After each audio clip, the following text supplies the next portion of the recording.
And welcome to our audience worldwide to the program we call Illumination from the Library of Sunset Lodge, number 369, right here in Santa Monica, California. I like what Brother Michael has put on our website about what our program is all about. It's a chance for you to get to know some of the members of our lodge, as well as to extend your knowledge of history, symbolism, and traditions of our beloved fraternity. If you want to get in touch with us, the best way to do it is to go on our website. That is sunsetmasoniclodge.org. Sunsetmasoniclodge.org. We're here most every Tuesday, starting at 6:30. We have a meal, and 7:30, whatever else we're doing after that. If you're a brother or a non-Mason, either way, please, if you're in the area, stop by and say hello to us. We'd love to see you.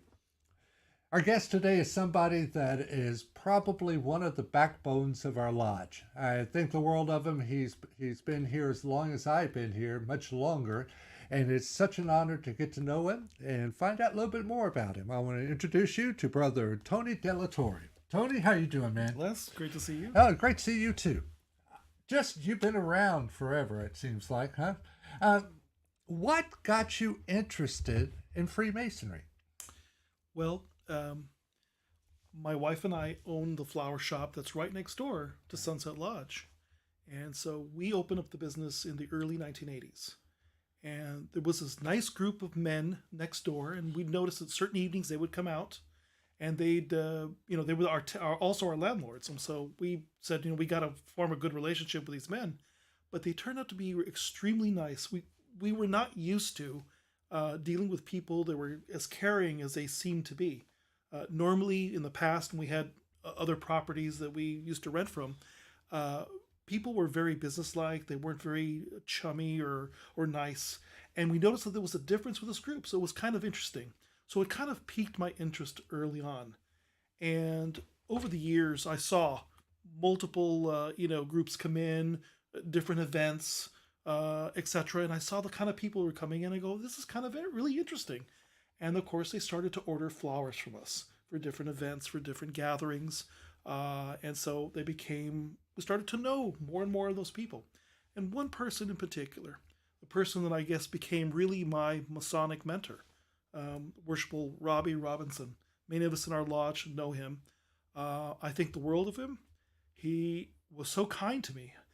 The second year that I was here working in the flower shop, he said, "Hey Tony, I noticed that you guys are kind of struggling during the holidays because at the time Valentine's and Mother's Day are the busiest holidays for us. It's when you have the most business and you're trying to get all the orders in, and you literally don't have enough space for anything."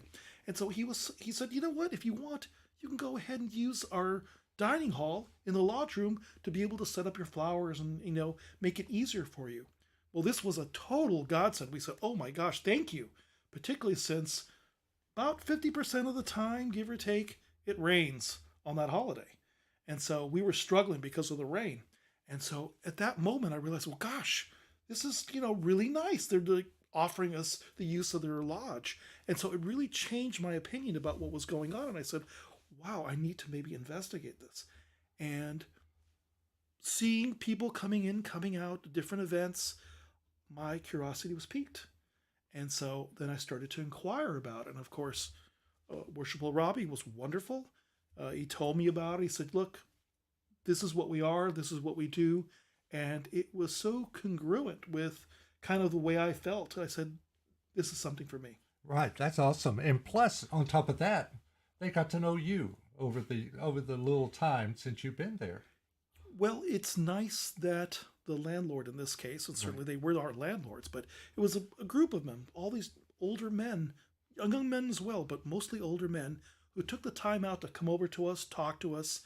They would come over, and certainly they would come over to once a month to pick up the rent check, but they talked to us. They told us things. They told us things that were going on in the community. It became obvious to me that these people weren't just your normal landlords, but they really cared about our well-being and what was going on. And they looked out for my wife and all the ladies that worked there. And I thought, well, gosh, this is new and unusual. Different.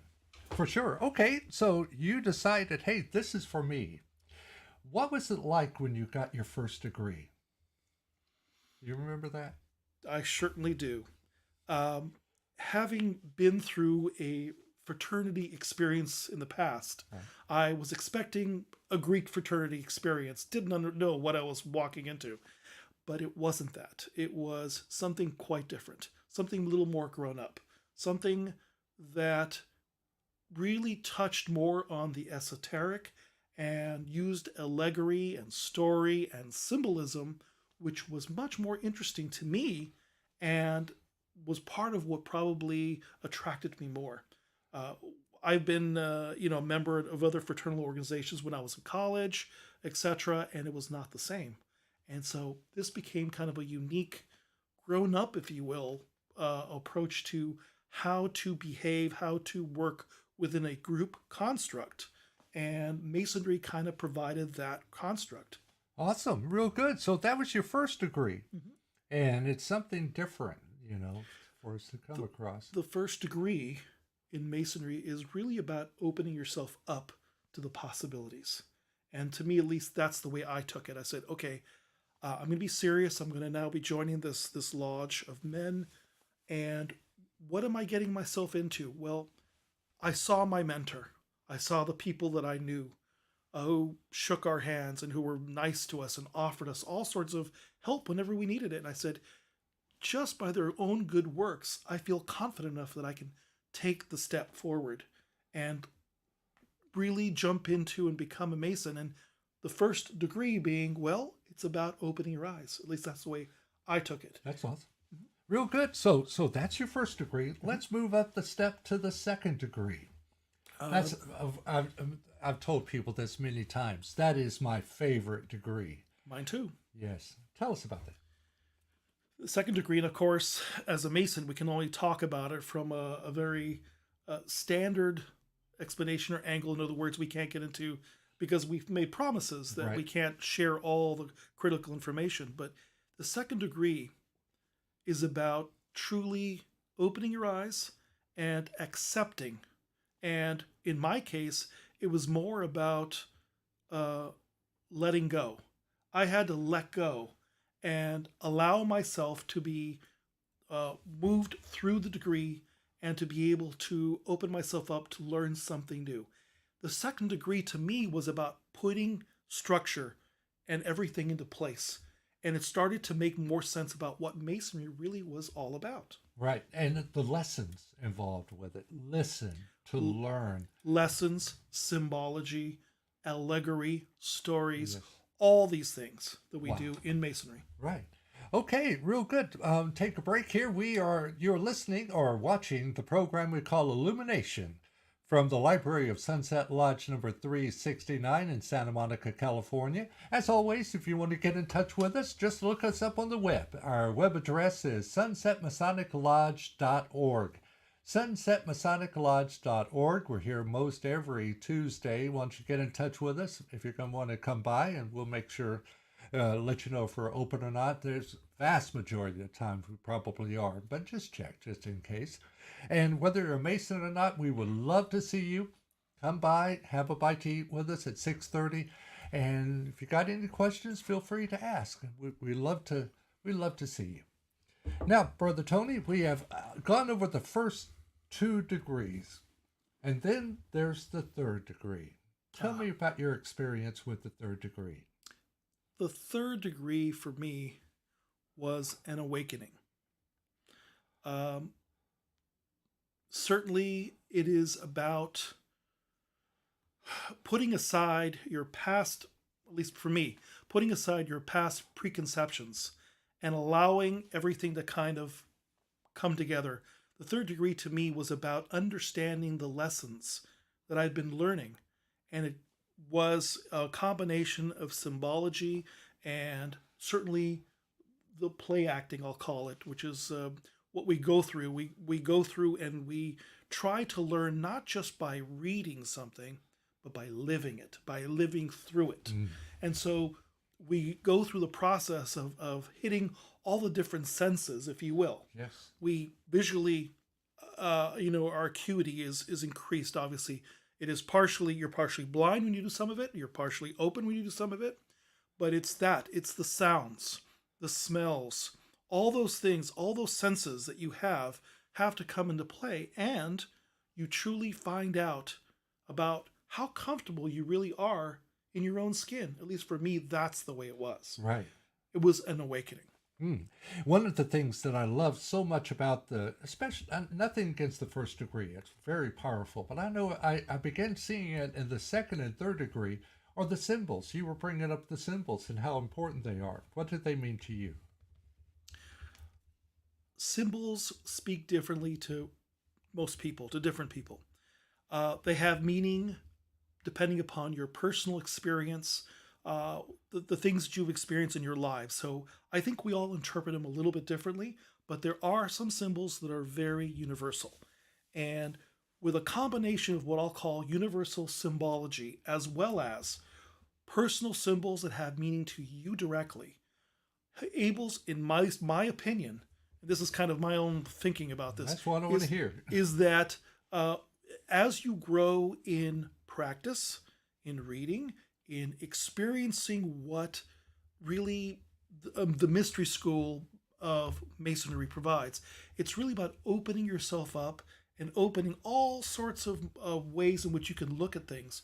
And it really allows you to become a free-thinking person, in my opinion. Right.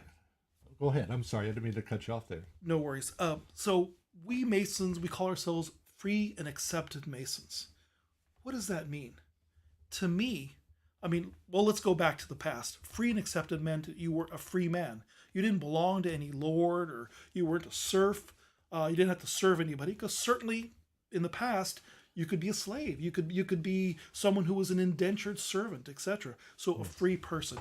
But today, a free person to me is a free person who has the freedom to think for themselves, to be able to read, comprehend, and make decisions based on the information that they receive, based on feeling.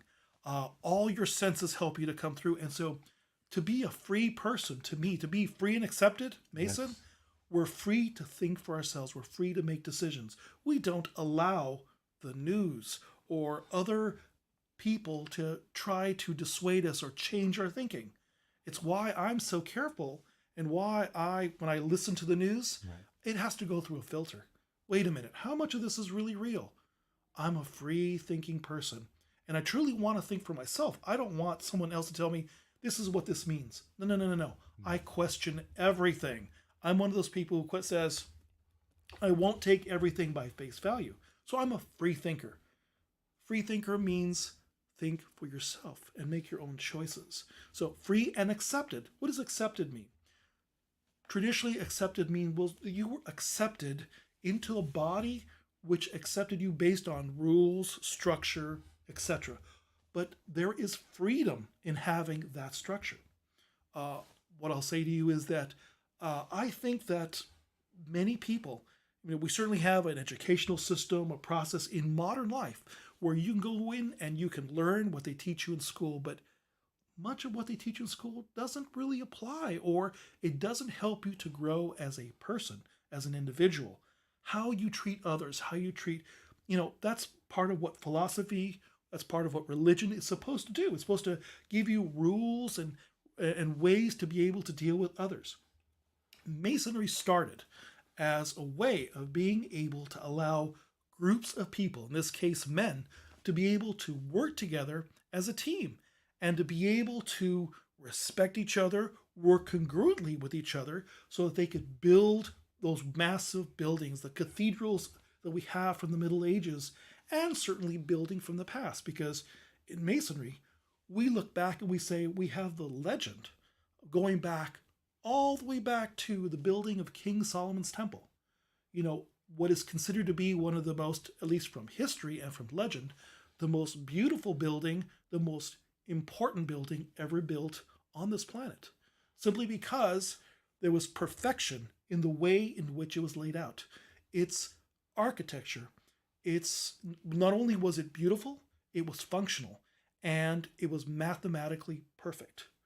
And so how do you take that and say, now, how do I use this in modern work? Well, we Masons say, hey, the rules, regulations, the way in which you work in a community of people who are working towards one possibility, one successful outcome, there's ways that you have to behave and there's ways that you have to interact with others.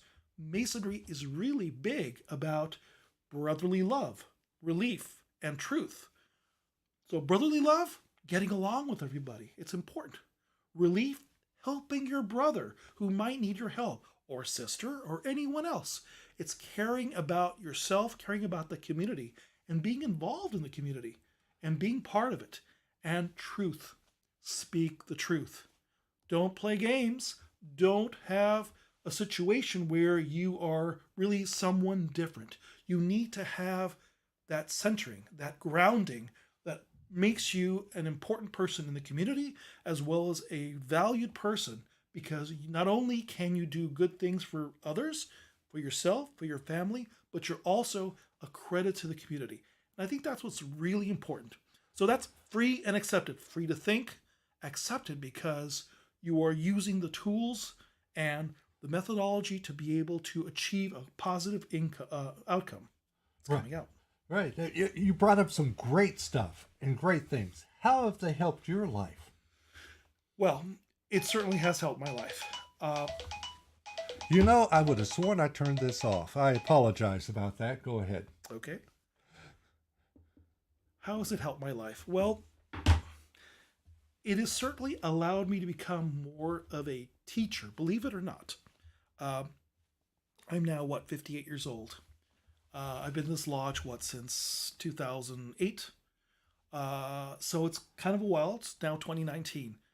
I have seen many men come and go.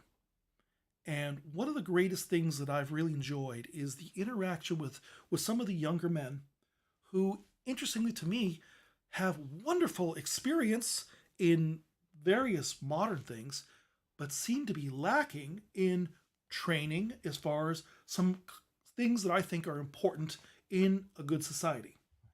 I'll give you an example. Sure. This has come up a few times. I'll see a brother who's struggling with something, and I'll go up to him and say, "Hey, how are you doing?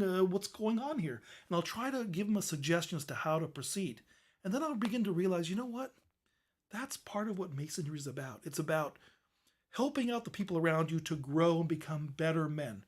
The saying in Masonry is, we make good men better, or we take men and make them better. Right. Well, by better, that means to help them out in their endeavors as well, help them learn.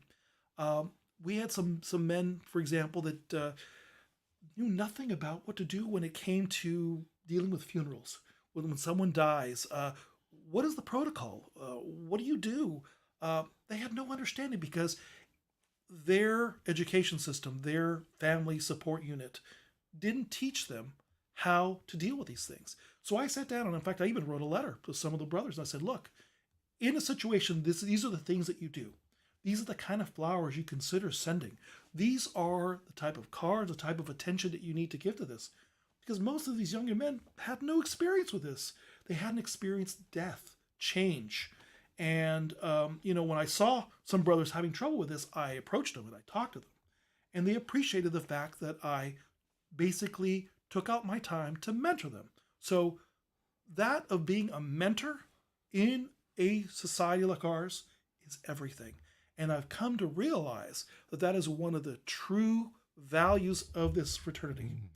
That people who care, in other words, brothers who care about others, will take their time to teach and share and become mentors to the younger gentlemen, and to help them grow and become better people.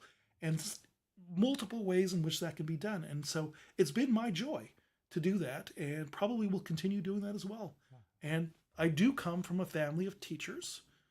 Everyone in my family, my grandparents, my parents, my brothers, my sisters, my cousins are all teachers. I was the black sheep that didn't become a teacher. All right, real good. Well, you are watching or listening to the program Illumination from the Library of Sunset Lodge number 369, right here in sunny Southern California in Santa Monica. If you want to reach us, just look us up on the web. The web address is sunsetmasoniclodge.org. sunsetmasoniclodge.org. We'd love to hear from you. If you're in the area, please stop by. Get in touch with us just to let us know that you're coming, and we'd love to see you. We are here most Tuesdays, starting at 6:30 with a meal and 7:30 whatever we're doing, whether it's a degree practice or a stated meeting and so forth. Whatever, we love to see you. Come on by. Well, Brother Tony, that's awesome. You've told about how you have applied it to help others. How have you applied it to help yourself? Great question. Part of what we learn in Masonry is how to, and this is part of your degrees, in fact, is about how to control yourself, how to learn to, as we say, subdue your passions. Now, that may sound like a negative thing to some people, but it is not. It is about being able to listen to your inner voice and making the right choices. Something that sometimes we just don't do in regular life. In regular life, we allow others or other types of programming, whether it is advertisements, etc., TV programs, whatever, to kind of help us, to help us make up our mind about how we're going to do things, how we're going to behave, how we're going to be treating others. Well, no, it should be something that is within you. And I've come to realize that Masonry has demanded from me that I change myself, that I go ahead and have a thought form and say, you know what? I'm going to do the following because it is the right thing to do. It may not be the easiest thing, but it is the right thing to do. So I will take out the time to approach this person. I'll take out the time to say, I'm sorry that I did this other thing. Or whatever it is, the idea is to be a gentleman. The idea is to be a person who helps others and is a credit not only to our organization, but to our community. It really polishes our personal integrity. That's what I see a lot. It really does seem to do that. So you've spoken a lot about the history of Masonry. You've given us a good little idea about that. What do you see about the future of our lodge here at Sunset? Because I know we've got a lot of great young people. I think I was talking to Brother Michael about this earlier. This is like our fourth or fifth third degree we've done this year. It's amazing. And, we're growing like mad, and we're getting some great people that actually are part of this lodge. It's building so much more. What do you see for the future for us? Well, I've seen our lodge go from when I first came in the early 1980s. Our lodge was, as some know, was pretty much dying. It was mostly older men. There wasn't a lot of young blood, a lot of young interest. The brothers at the time either didn't have the ability or didn't know how to reach perhaps the younger men. But that has really changed. The men coming into our Sunset Lodge, certainly today, are all young. We're mostly in their 20s and early 30s. They're vibrant. They have wonderful ideas. They really want to move forward. So the future of the lodge is with the young men that are come in. Yeah, go ahead. I'm sorry. And the future of the lodge is that to, in my opinion, push out forward. It'll be about being more engagement with our community. I think that's probably what's going to happen. Yes. It's wonderful to sit here within our own four walls and to do our thing. In other words, learn the philosophy and use the tools that are available and the different systems that we have available. But it is certainly also about progressing or showing those fruits out to the general community by providing the charity drives and some of the other work that we as Masons do, because our fraternity is very much into relief or into helping people with charity. There are multiple charity or charitable organizations related to Masonry, and we're part of that. We are certainly part of that community, and it's important that we keep that foremost in our minds. We're a positive influence, and it is our philosophy, it is our thinking, it is our desire and will to manifest good things, not only for our own families and group, but for everybody around us.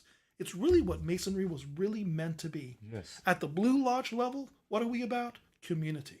Yes. Awesome. And I've said this a couple of times on this program, that the idea, I think why we're growing are because of the three basic tenets: brotherly love, relief, and truth. And I think many times lodges do not practice brotherly love. That's true. Yet, and I hate to say this, I guess because we've got human beings on this world, is that I've seen lodges where you see bickering and just, this person doesn't like that person, and you cannot then step into relief and do any good. Correct. And I think there's a portion of the Bible, 1 Corinthians 13, a whole chapter. It says, you could have the most money in the world and give all the money to the community, but if you don't have love, it's nothing.